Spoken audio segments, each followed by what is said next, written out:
Morning, everybody. Hope you had a good weekend.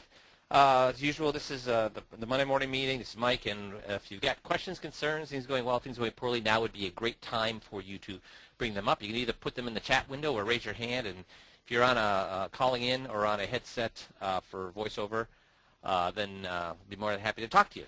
So as I do the pointer, if you got things you want to talk about, make sure you raise your hand, jot it in there, or just chirp in with if you're on a headset or on the telephone. So the pointer today is the double whammy. Oops, let me get my screen going here. It's the double whammy. And what I mean by that is this. People who are retired are going to be hit with a double whammy that they're not even aware of. And I think most advisors, whether they are aware of this or not, do not do a very good job of communicating this to their clients. And so what is that double whammy? Well, the National Center for Health Statistics says that the average 65-year-old, if you're a 65-year-old, you can expect to live another 18.5 years. So close to, if you do the math, that's about 83 years or whatever. And we all know that our average life expectancy is 83 years. So the average 65-year-old can expect to live another 18 and a half years. That's one of the whammies. The second whammy is this. As we talked about, I think, a couple of weeks ago, the U.S. Census says that the average U.S. citizen becomes a widow or widower at age 58 and a half. So what's the double whammy? Well, the double whammy is if you do make it to 65 and you're going to live another 20 years, but if you're married and the chance of you losing a spouse is a lot younger than we'd expect, the double whammy is what? You're going to end up with a lot or with less sooner than we thought. What do I mean by that, guys? So what do I mean by we end up with less sooner than we thought? What are the two things we're talking about there? See if you guys got your thinking cap on. We'll end up with less sooner than we thought. So the sooner than we thought is less income, Bill, right? Less income from where? Less income from where? Less income from Social Security and pensions. Very good, Casey. Yep, there, everybody's getting it. And these guys are getting it. So you're going to end up with a lot less, so a lot less income either from pensions or for sure from Social Security than we thought, because if we're living, our spouse is likely to die a lot sooner than we thought. And the double whammy is if your spouse dies, there's a high likelihood that you'll continue to live much longer. So you're going to have to live a lot longer with much less than we thought. So what's the solution to that, guys? There's lots of solutions to that, but what have we been talking about for the last month or so? What's one solution to that? What's one solution to that? The trip is. What's the trip do? Yeah, remarry. Very good, Michael. Remarry. The trip is a solution to that, because the trip will take care of you. If your spouse dies, you end up with a huge chunk of tax-free dollars that you can make up for that loss of income. So how many of you have been out showing the trip? I don't think very many of you. Okay? And I'll tell you what, the guys that have shown trip, guess what kind of reaction? You want to guess what kind of reaction they've had from clients when they showed this to them? I mean, one of the gentlemen I was talking to had shown, in the last year, had shown the client life insurance twice before. One for estate planning, one for cash value growth, and they said no both times. Guess what happened when he showed them the trip? So they said no to life insurance twice in the last year, showed him the trip, and guess what they said? You want to take a wild guess on what the client said? Well, this is life insurance. But I guess I'd never thought of it this way before. And they wanted to do it. They recognized it was life insurance. But they decided, wow, we had never thought about this before. We never thought that this is what life insurance does. We thought life insurance just made people who made our loved ones rich when we died. We weren't interested in that. But when they saw what the trip did, they said, yes, let's do it. So now that's $5,000 in the guy's pocket showing, was it a 3-meeting process or was it a 1-meeting process? 1 meeting, $5,000. Dudes, get out there and show this. Have your clients ever seen trip before? No. When you show it to them, what's the worst possible thing that can happen? They'll say, wow, that's pretty interesting. I don't want to do it. That doesn't happen, but that's the worst that could possibly happen. The best that can happen is what's happening when people show it to their clients. When you show it to your client goes, yeah, let's do that. Get your butts out there and show trip. Okay? So today we're talking about the disclosure meeting, performing the advisorectomy. And here's a bunch of guys sitting here saying, honesty is the best policy. Okay, now what's the second best policy? And guys, what does our disclosure meeting do?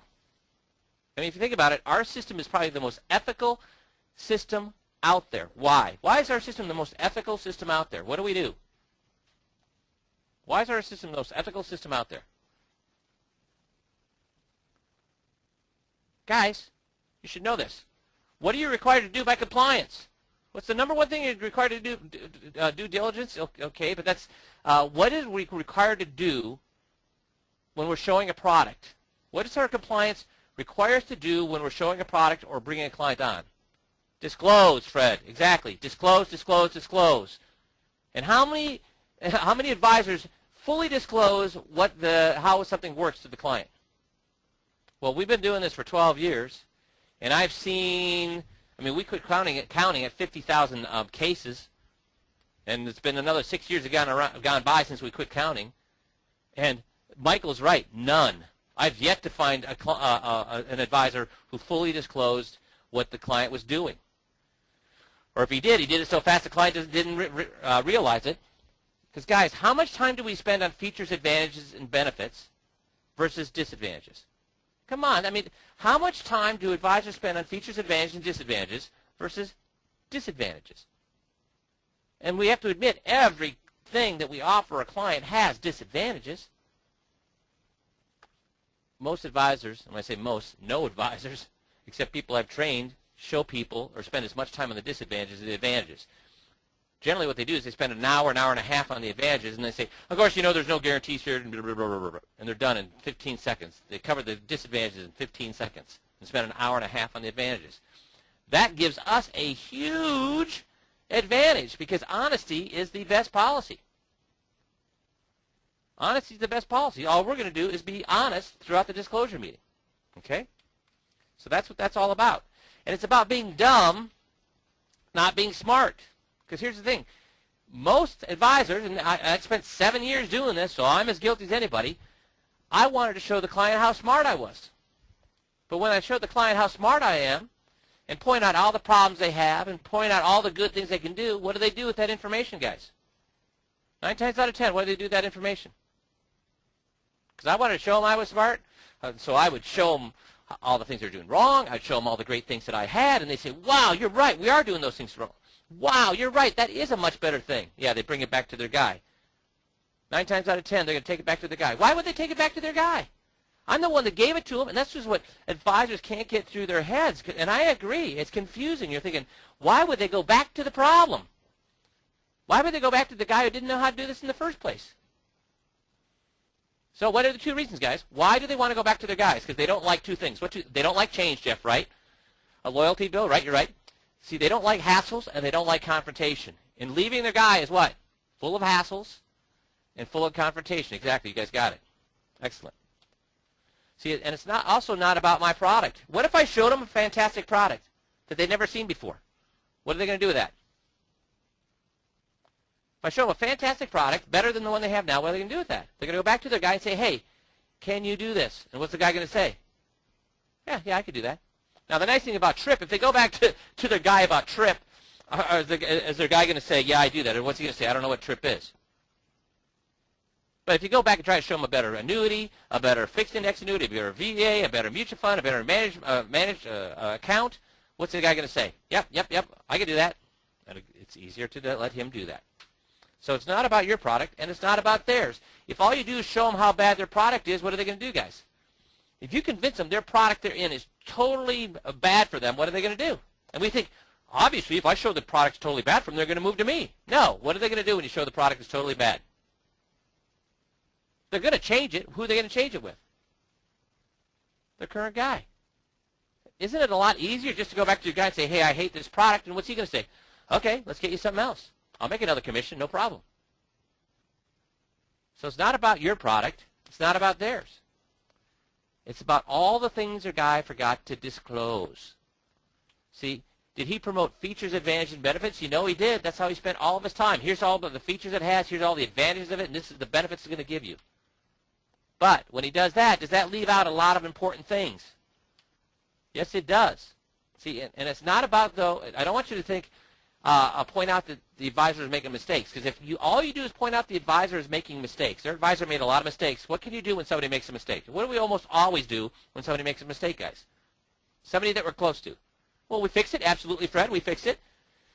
And what about the guy? If it's somebody close to us, we forgive them, Bill. Yeah, so you're right, Fred. We fix it, and then we forgive the guy. And if they forgive the guy, what are we out? We're out a new client. See, mistakes can be forgiven. If somebody, let's say a guy runs over a child, what do you think about that guy? A guy runs over a child. What do you think about that guy, guys? You don't know what to think because I haven't given you enough information. What if a guy was backing up in his own driveway, he doesn't have any children, doesn't have any dogs, and he's just going like 15 miles an hour, he's going sanely, but a little child walks behind him, he doesn't see him, and he kills him. Totally accidental because he was doing all the things he could, but you know, a 2-year-old's just not that tall, and he didn't expect a 2-year-old to be there, etc. So what as human beings do we do for that guy that killed that child? We forgive him. What if a guy kills a 2-year-old because he was drunk, didn't know what he was doing, and he drove up onto a sidewalk and killed a 2-year-old? Now what do? We want to send them to jail forever. See, it's not about, we can forgive mistakes. Maybe that guy who accidentally ran over the child could have, I don't know, installed a, you know, we could come up with all sorts of things, but maybe he just made a mistake. But now, what if we say if the guy was drunk and drove up in the driveway or on the sidewalk and killed the child? What if the guy thought it was hilarious to go around driving and running over children? Now, what do we want to do to that guy? So, with mistakes, the worse the mistake, the more we want to get them. But when it's intentional, that ain't a mistake. At that point, we want to hang the guy in public, right? You need to get to the point where this is not about mistakes. It's the guy was doing something on purpose. Now, here's a real problem. And, Jeff, maybe you can we have to give them the consequences and then the motive on why they did this, and we'll get to that here in a second. But, Jeff, can I have you talk about, because you deal with a lot of guys on the case development stuff, a lot of guys have real problems, don't they, with quote-unquote attacking the guy. Could you speak to, first of all, do we attack the guy, and second of all, the problems that the guys have with this emotionally? Well, I would say guys have a tough time talking about it. I think there's a couple things that play into that. One, it's unfamiliar. So anytime you're doing something you've never done before, I mean, you're a little bit nervous about trying it and about doing it. Two, I think there's sort of a feeling that there's this unwritten code of ethics that we don't talk bad about other advisors. But like Mike said, the beauty of this is we're never talking bad about other advisors. I mean, when we talk about getting on people's sides and getting them to tell you, there are going to have to be uncomfortable conversations or things that get said that aren't pleasant. But we're never the ones saying it. We're just asking questions. We're just asking people if they've heard of these things before. And the great thing about disclosure is it's black and white. It's objective. Either you've heard of it or you haven't heard of it. Either you've been talked to about it or you haven't been talked to about it. And I don't think that's I don't think asking, have you heard of this before, is really saying anything bad about anybody.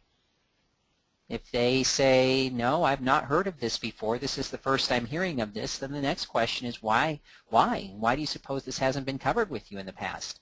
Again, I don't think that's really attacking anybody, but that's really the only thing that you're doing. Asking if they've heard about it, and if they haven't heard about it, why are you hearing about it? Does it make a difference? Is it something that's important to know? And if it is important and you haven't heard about it, why haven't you heard about it before, do you suppose? And really, guys, that's the extent of the quote-unquote attack. And I know you talked to me about a couple of guys here in the last month that were afraid to do that, and it took them like 6 months to build up the courage to do that. But what happened when they did it the first time? Well, then they had a lot of success. Clients started saying, yeah, I think I do have a problem. I think I have to move. And I think when you have success and you realize that, hey, I'm not really attacking anybody and it's not that uncomfortable. It is unfamiliar, but it's not uncomfortable and it works, that they start doing it. But it's getting them to do it that first time that's tough. Yeah, and I think Jeff is totally right on target when he says it's just unfamiliar. You've never done it before. And you know what you have probably done before early in your career before you knew better is you probably did try to attack the guy. And when you tried to attack the guy, guess what happened? The client fought back tooth and nail. You ended up moving backwards, not forwards. So you come into this and say, this does not work. I've tried doing this before. I've tried attacking the guy before, and it does not work. But you're missing the point. We never, ever, ever, ever, as Jeff was saying, say a bad word, a bad syllable, a bad sound about their guy. We let the client draw their own conclusions. Do we ever say anything bad, Jeff, about investments? Do we ever say an investment is bad? No, we don't. No. All we do is disclosing. We're disclosing. We're giving them the good and the bad and the ugly, and then we're saying, what do you think about this? Do you like it? Is this what you thought you had? I mean, that's all we're doing. We're not saying bad things about the advisor. So don't be afraid. And here's the thing, guys. Here's the conversation I've had with guys that say, well, I'm really uncomfortable doing this because, it just feels like I'm going after the other guy, and I don't really want to take. Dudes, first of all, there's only 3 types of clients. One is a client with no money. Do you want a client with no money, guys? No. Okay, that leaves 2 other kind of clients. Clients that have money, and they do the stuff themselves, or they have an advisor. So how many of you are going to make a great living off of working with do-it-yourselfers? You're not. So here's the thing. We're down to one kind of client, a client who already has an advisor. And in our meeting, what do we tell people? And I want you to answer this. If we run across a guy or a client whose guy is doing all of these things, who has the beneficiaries right, who has just updated the power of attorney, is doing everything right. If the client has an advisor who's doing everything right, what do we tell that client to do? So I want to see some answers. What do we tell the client to do? Stay with them, exactly. We don't try to make a case where there's no case, but is it ethical if you run across somebody and you find out that guy is not doing all the things that we point out? The beneficiaries aren't done right. The titling isn't done right. They don't have survivor's guides. They don't have the umbrella liability. They don't have their power of attorney updated. They don't have, they're paying all sorts of fees they don't know about. If you run across a client with all of these things they don't even know they have a problem with, is it ethical to leave them with their current guy? Do you think if a doctor finds out, if a client comes in, patient comes in, and that doctor sees that their current doctor has missed a diagnosis, has missed medications, has missed a gazillion things, is it ethical for that doctor to say, well, I really don't want to step on that other doctor's toes? What does the doctor have to do if he runs across something like that? He has to move that client to him to get that client help. It's no different with cops. If they find a cop isn't doing the right job, a doctor isn't doing the right job, and it's no different in our business. If that guy is not doing his job, it's unethical to leave their client with them. I don't know how you could sleep at night leaving that client with them unless you disclose everything. If you disclose everything to the client and they come to their own conclusion that, I wasn't ever told these things, but I never wanted to know these things, and I'm just fine with things, well, then they can stay where they're at. But it's our job to open up the client's eyes. That's your job. That's the ethical thing to do. See, we don't say a bad word about the guy, because if we start saying bad words about their guy, and I tried it this way for a long time, if you say bad words about them, what's their client going to do? He's going to have a knee-jerk reaction to protect their guy, but they're not really protecting their guy. Who are they protecting? They're protecting themselves and their decision-making process and their judgment. So you don't go after the guy, because they're going to have a knee-jerk reaction to protecting him. Instead, we're going to have the client discover for themselves what their beliefs about their advisor are. So you don't tell them a thing. They need to show you. If I start telling them all these things, what's going to happen? If I try to tell them that their titling is wrong, if I try to tell them that the beneficiary is wrong, if I try to tell them they need a survivor's guide, if I try to tell them all these things, what are they going to do? Turn me off. They're not going to even listen to what I'm saying. They have to explain it to me. They have to prove it to me. And I'll give again, I want you to understand what we're doing here and the power of this. Let's say Bob and I are best friends. Bob and I are best friends, and somebody comes up to him and says, hey, I saw Bob steal, and we're at work. He's my best friend, and we work together. And somebody comes up and says, I saw Bob stealing $20 out of your desk. What am I going to say to them? Oh, that's crazy. I don't know. How do you know it was my desk? Or even if it was my desk, he's probably just borrowing it and he's going to give it back. I mean, we're best friends. We've been best friends for 20 years. So if they try to attack Bob, what's my knee-jerk reaction? To fight back. But what if instead they say, hey, Mike, I thought you should know why you're working 70 hours a week. About 3 months ago, Bob went to the boss and said that he was busy in other projects and couldn't spend any time on your project. Now, he didn't know that the boss wasn't going to replace him with somebody else.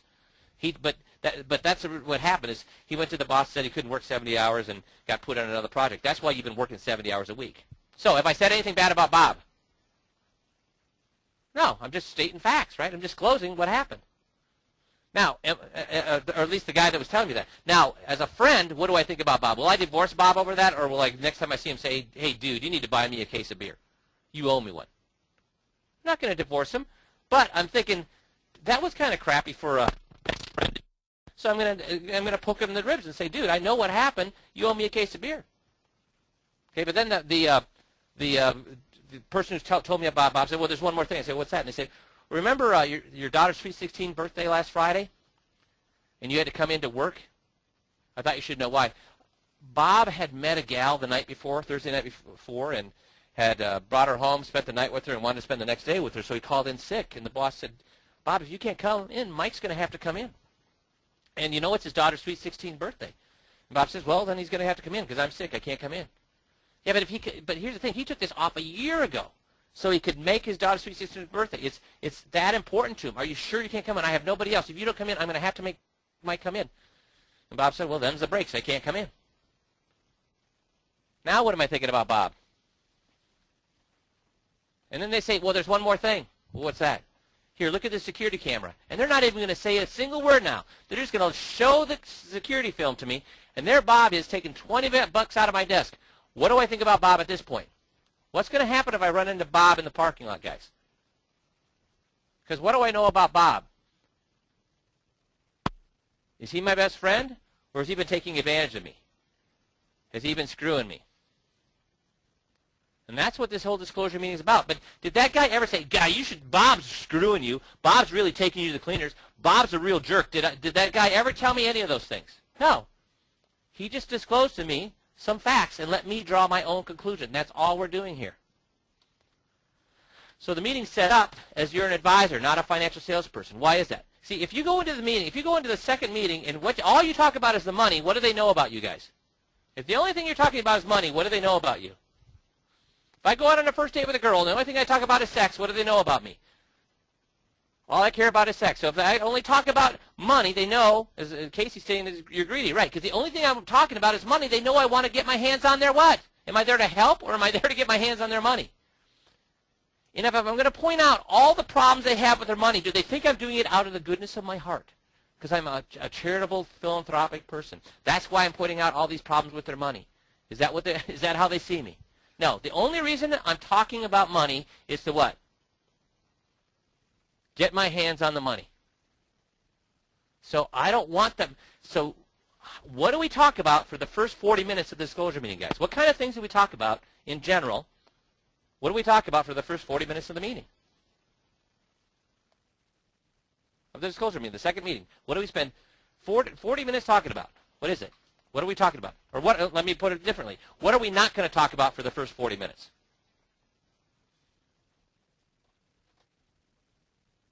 Okay. Not talk about the money, Jeff. Right. We will not talk about non-financial deal. Exactly.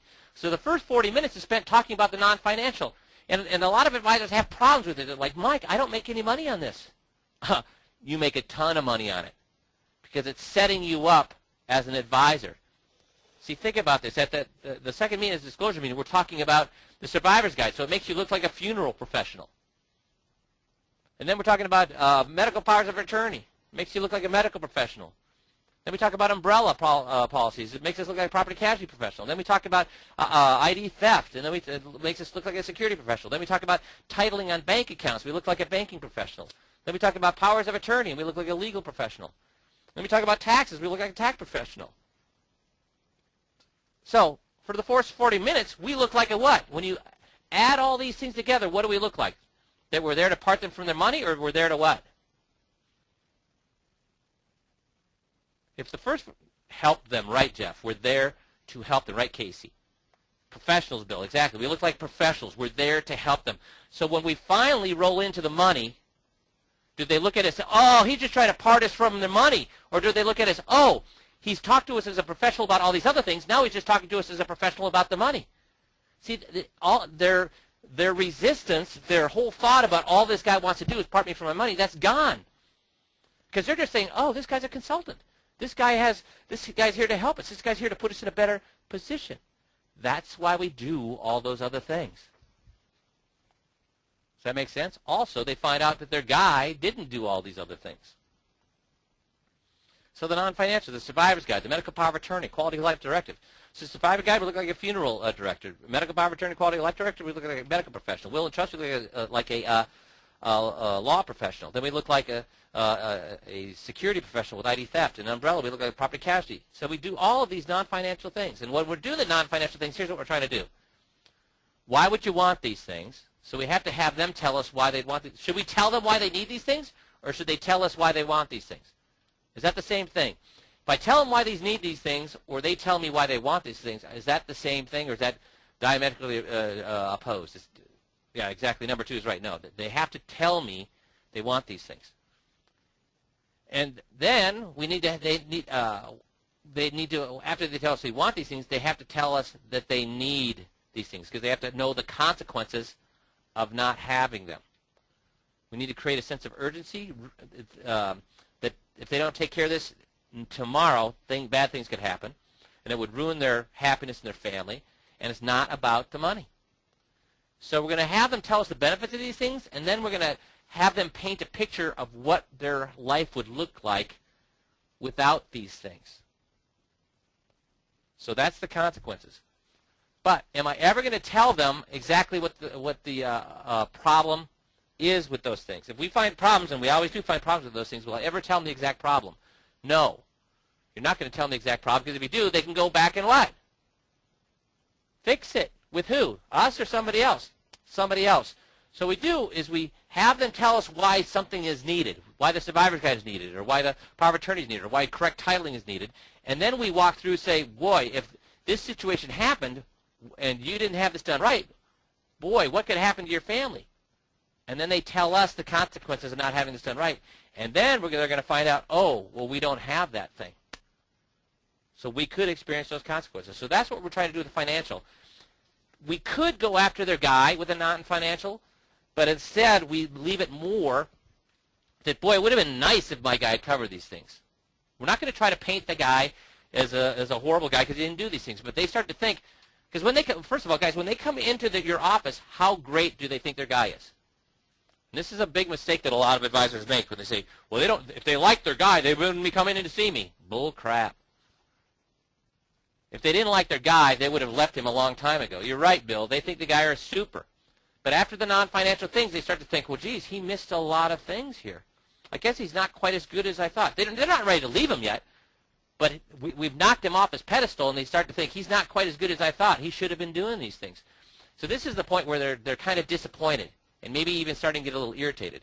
They're not angry yet, but they came in with their guy on a pedestal, and he's no longer on that pedestal. They're thinking, this guy could be doing a lot better. They're not ready to leave him, but they're thinking this guy could be doing a lot better. But what we're doing is we're putting that advisor in the proverbial pot of water, and we're turning up that heat. And we're going to boil him. We're going to boil him and raise that temperature slowly, so he's never going to be able to jump out of this. Okay? So we're going to build the case with the non-financial issues. We spent 40 minutes on that. But now we're going to start building the case that maybe it's not just that he forgot to do these things. We're going to start with the financial issues, and we're going to let him know that there's a problem. We're not going to tell him the problem, as you guys have said correctly. We're not going to tell them the problem. We're just going to let them know a problem exists, and then I'm going to have them tell me the consequences of that problem existing. We do not give solutions. And then we need to discover the motive. So what are the possible motives? What are the possible motives that an advisor can have? If he's forgotten, again, we have about 21 different things, and you'll find 18 of these things on almost every case the guy's not doing. So when the guy's not doing this, agreed, that's one of them, absolutely. That's one. What are the other two things? So Bill says agreed. That's absolutely that's the one you're going for. What are the two more mild forms of that? Well, he didn't know, didn't care, or as Bill said, greed. He did it on purpose. So think about this. I mean, which is better for the client? What if he forgot to tell the client 18 different things because he didn't know? Is that okay for the client? No.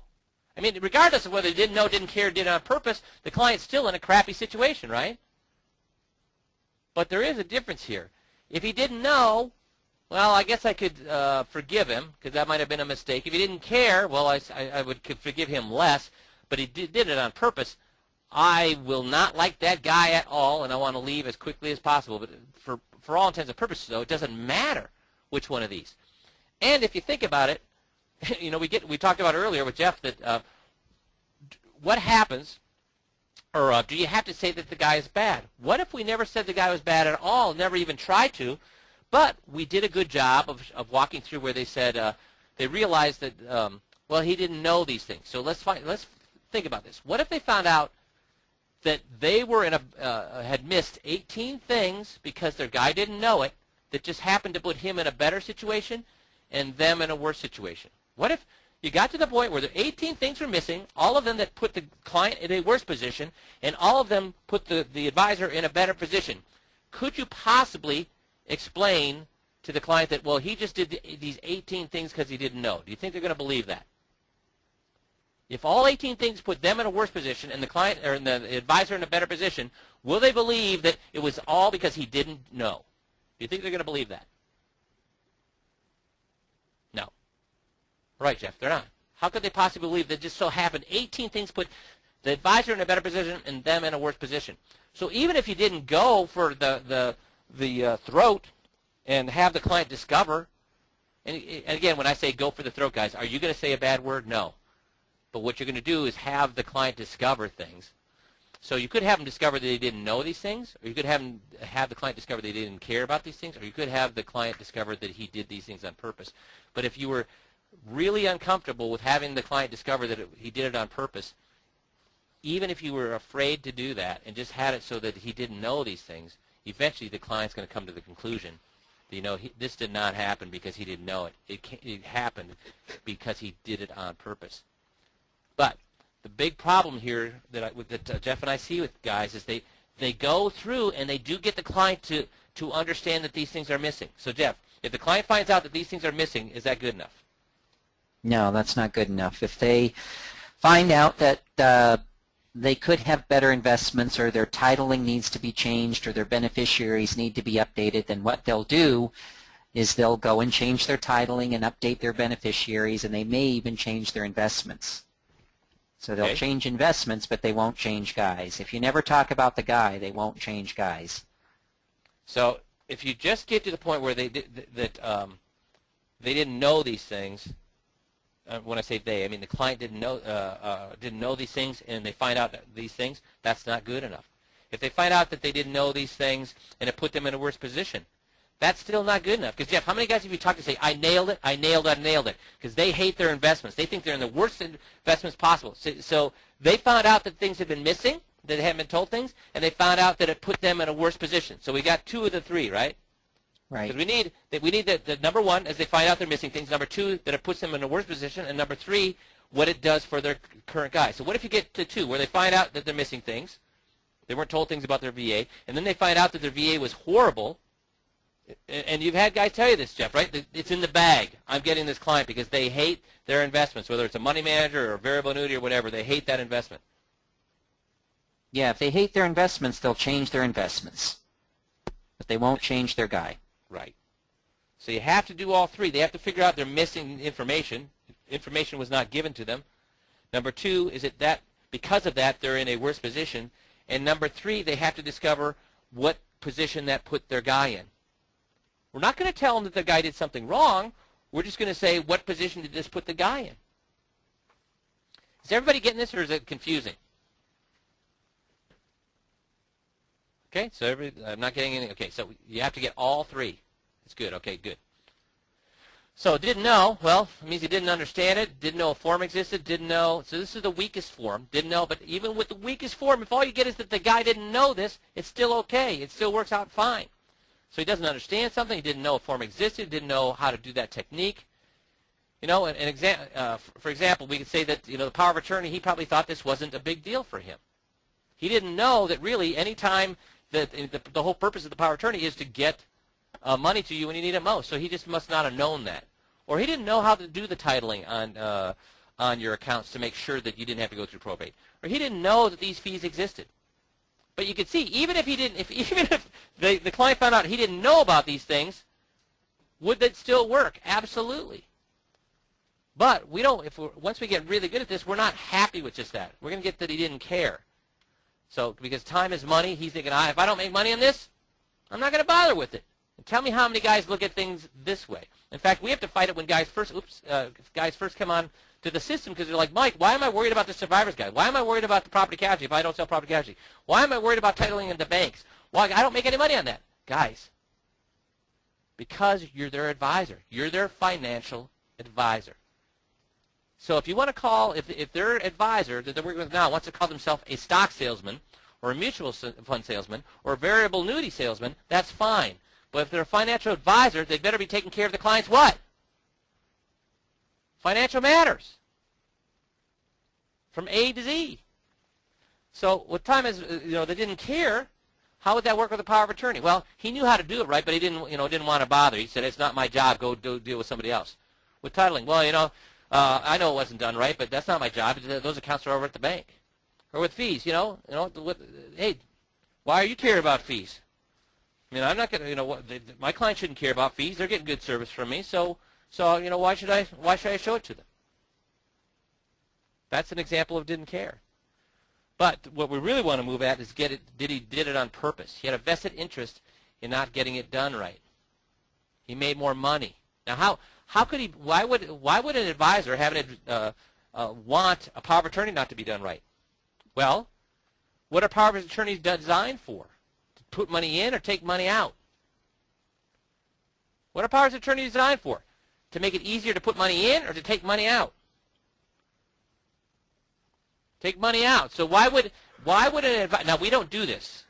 We use a power of attorney to back in, but I'm saying we could go right for the throat from the very beginning.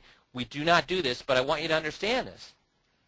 You could show the power of attorney and show that it's messed up because he didn't know, or it's messed up because he didn't care, or you could even show it, again, we don't do this, but you could even show it that it was messed up because he did it on purpose. So if it's designed to take money out, why would an advisor want the power of attorney to be messed up? So the money couldn't be taken out and he could keep making money on the account. Yeah, so Jeff says, so the account won't move so fast. You're exactly right. So why might an advisor screw up the titling on purpose? Instead of having TOD or POD on it, have the client. So it has to go through probate. Same reason. So the account won't move as fast. And obviously, why wouldn't he tell you about the fees, guys? Because if you'd known about the fees, you would have never invested in that account. And he's invested. He wants to make all the money he can on your account. So you can do it any way you want. Don't know, don't care. Did it on purpose. But the way we set up the meeting, the way we do it, is during the 9 financial, we're getting them to believe that he didn't know these things. And then we move into the middle part of the meeting where it's, well, maybe he didn't care about these things. But the final third, the last third of the meeting, it's he did these things so he could make more money. Now, guys, I want you to answer this. I want lots of people to answer this. Are we going to tell them that he did this on purpose? Are we going to tell the client that he did these things on purpose? No, Jeff's right. No, okay, perfect. Everybody gets it. No, exactly. The client has to tell us. If we tell them, we're at ground zero. If they tell us, we have a new client. So the discussion is pretty similar for every topic. The first thing we're going to do, no matter what we're talking about, I don't care if it's a power of attorney, titling, their investment account, the first thing we do is we have them describe to us the purpose of that product or technique. And so when you're learning the disclosure meeting, you'll see that we do this over and over and over for every one of the 18 or 21 topics. We first have the client describe what the purpose of that product or technique is. They're going to tell us how great it is, And then we're going to say, well, that's what concerns me. Because once they've told you how great it is and told you how something's working, we say that's what concerns me because guess what? It's not working that way. And then we're going to have them tell us that a problem exists with their current situation, the consequences of it. Say, well, what would happen if you didn't have a power of attorney that worked right? What would happen if you didn't have titling that was done right? What would you have if your beneficiaries weren't done right? What would happen if you didn't if you're paying this much in fees? We have them tell us the consequences. And then we go to the motive. Without the motive, you're still, if all you do is the consequences, what can they do? If all you do is get to the point where they realize they're in a bad situation, what can they do, guys? If all you do is get to this point, what we're looking at right here, where they get to the consequences, boy, we're in a bad situation, what can they do? Go back to their current guy. You're not done until we get the motive. Either the motive was he didn't know, or the motive was he didn't care, or the motive was he did it on purpose. And we use all three of those throughout the meeting. Now, when we get to that point, how happy are you? With Bob in the parking lot, I didn't like him very much, did I? So by the end of this meeting, you should get to the point. And I will tell you what, most of my meetings ended with the client wanting to sue their advisor. That's how most of my my meetings ended. That's how I'd gotten to the point where I was so good at this that my clients wanted to sue their advisor. Now, did I ever let them sue their advisor? No. Because what was that going to do? First of all, you're going to get it's going to slow down the process. It's really not helping them. And all it does is creates all sorts of problems. So when they wanted to sue their advisor, I would say, well, folks, I get it. I get why you want to sue you're angry. But if we think about this, who are the only two people that are going to make money if you sue your advisor? It's not you and it's not your advisor. Who are the two people that are going to make money if you sue the advisor?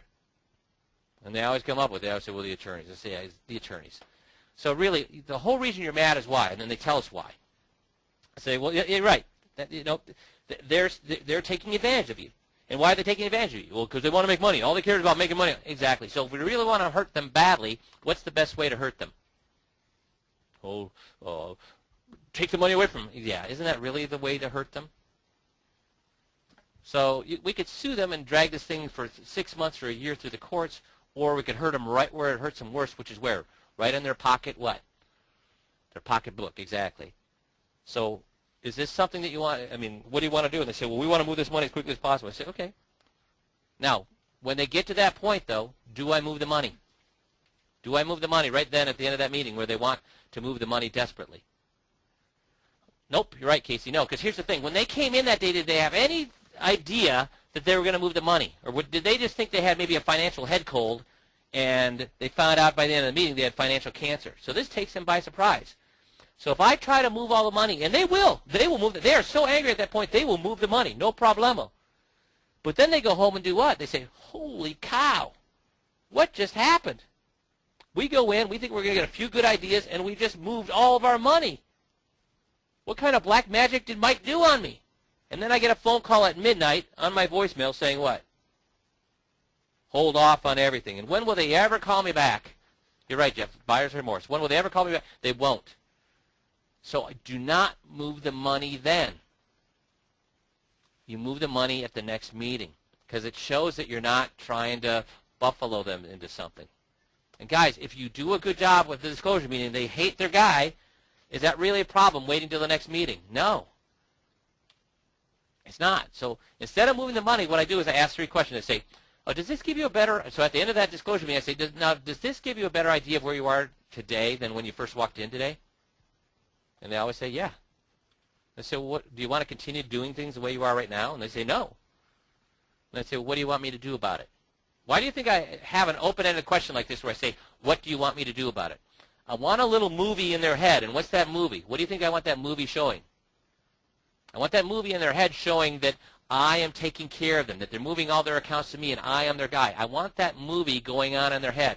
And the only way that movie is going to be going on in their head is if they say it. So it's an open-ended question of them saying, what do you want me to do about it? I want them to say, well, we want to move to you. Will you take us on as clients? When can we move? The client, you're right, Glenn, we do not, he's saying the client may think you're desperate if you try to move the money right then and there, if you rush them. We want to be a professional. We've set ourselves up to look like professionals. And the doctor doesn't, when you come in and they find out that you have a problem, they say, oh my gosh, let's get you into the surgery right now. No, they say, let's sit down, let's take a deep breath, let's schedule the surgery. That's how they do it. That's how they expect professionals to act, not to rush into things. So that's, again, why we do not move the money. You're right, Glenn. So what happens if you don't do the advisorectomy? What happens if you think, oh, this is a done deal, they hate their investments? What happens if the, well, Jeff, what are the questions you ask when you know, what do you know, Jeff, when you're talking to these guys about their, at the end of their second meeting, when you think, oh, this guy's going to get the case or this guy's not going to get the case? When they call up and say, I've got this in the bag, what are you looking for them to tell you to make where you think, Jeff, that they are going to get the deal? Well, I'm looking for them to give me the reason why. If the reason why is because they hate their investments, then, you know, maybe it's 50-50 at best. If the reason why is they're unhappy with their advisor, they feel like, you know, there were a lot of things that he didn't tell them that they needed to know to make good decisions, well, then there's a 90% chance they're going to get that deal. So did you hear that, guys? If they hate their investments, you got a 50-50 shot. If they hate their guy, you got a 90-95%. And that is absolutely right on target. So if they only hate their situation but are still okay with their guy, that's 50-50 at best. And when are you going to find that out? When they say, oh, you know, you make some great, these are great ideas, you're a fantastic advisor, let me just think about it. And then try to get them back in, right? That's how you find out. Yeah, go ahead. Usually what happens in a deal like that is if they hate their situation but they're still okay with their guy, is they'll go back to their guy and they'll complain. They'll say, you know, I'm pretty unhappy with this VA. It's got a lot of fees. It's not performing very well. We're missing some forms on our titling and our beneficiaries aren't up to date. We're really pissed off. And that's when he talks them down and tells them, well, I mean, we can take care of all of that. And then what they'll come back and do, or they won't come back and tell you. You probably have seen the last of them. You'll just get a call that says, you know, we talked to our guy, we decided we're just going to kind of take care of a few things and you know, let it ride for a little while and see what happens. We're going to give it another chance, but we appreciate the time you spent with us. Exactly. And you can never get them back in. I've heard guys come back, too, and say things like, hey, you know, those B shares or that VA you told me about, I went back to my guy and I got that changed, so thank you very much for that. If we ever leave our guy, you're a guy. If we ever leave our guy, you're the guy we're going to work with. Well, they're never going to leave their guy, guys. So, does that make sense to everybody? They have to understand that their guy did this stuff to them on purpose. So, let's go through a little quiz. So, question number 1. You should make sure they understand their investments are not suitable for them. Is that what? Do we do that at disclosure meeting? We need to make sure that that they understand their investments are bad. Is that what we do? No, Bill says with capital letters. Does everybody agree with Bill? Okay, everybody's getting no, no, no, no, no. Exactly, no. Now, and this brings up a point. Let's say, because I have guys say, well, Mike, I don't want to hammer the variable annuity because I sell variable annuities. You're not hammering the variable annuity. We never hammer an investment. We never hammer anything. So what if you sold, or what if you were hammering the fixed annuity and you sell fixed annuities, or you hammer the variable annuity and you sell variable annuities? You're not hammering the investment. Guys, when you're talking about the investments, what's the whole purpose about talking about the fixed annuity? What's the whole purpose about talking about the variable annuity? What's the whole purpose about talking about any investment, their bonds? Is it to say that those investments are bad? We never say an investment is bad. Disclosure of pros and cons. Exactly, Jeff. Disclosure. What we're doing is saying, were these parts of the variable annuity discussed with you? Were these parts of the fixed annuity discussed with you? Were these parts of the bonds discussed with you? The whole purpose is for them to discover, my guy didn't give me the whole story about this particular investment. So, could I show them a variable annuity where the guy was, where all these things have been missed, and then turn around and sell them a variable annuity? Yes. Could I show them all the problems that the guy didn't discuss with their fixed annuity, and then turn around and sell them a fixed annuity? Yes. Could I do it with life insurance? Yes, because it's not about the investment. It's about, did the guy let you know not just the good, but did he also disclose these other issues, these issues that put you in a worse position? It's about the guy, not the investment. If you review, we just talked about number 2. Never mind about that. You've done your job if they understand all the mistakes their investors or their advisors made. So have you done your job if they understand all the mistakes their advisors made, guys? Let's see some answers here. Yes or no's. Y's or N's? Y's or N's, that's all you have to do. Y's or N's. Have you done your job if they understand all the mistakes that their advisors have made? We got a couple of no's. Is that right, guys? Okay, everybody's saying no, no, no. Yeah, no, you have not. Because if all they understand is the mistakes, they can go back and get those fixed. They have to understand motive. So how do you know if you've done the disclosure meeting correctly?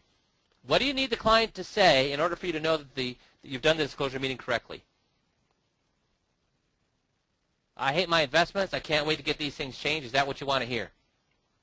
What do you need to hear in order to know that you've done the disclosure meeting properly?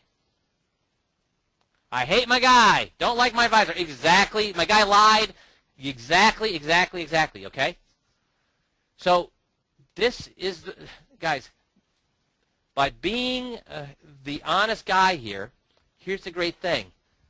When you go into the next meeting, how hard do you need to sell? You've just pulled the curtain back on the wizard, shown them all the tricks that advisors can play on them. What do they know about you? They know you're the one guy who won't do it, right, Bill? You're the one guy who won't do that.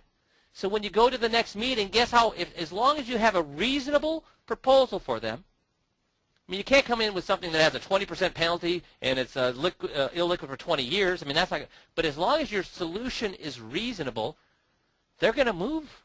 They're going to move because they can't stay where they're at.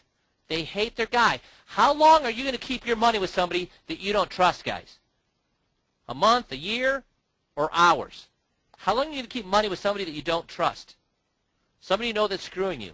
You cannot move it fast enough.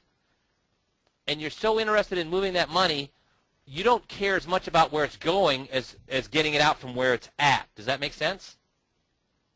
So as long as your solution is reasonable, they will move it to that solution. Okay?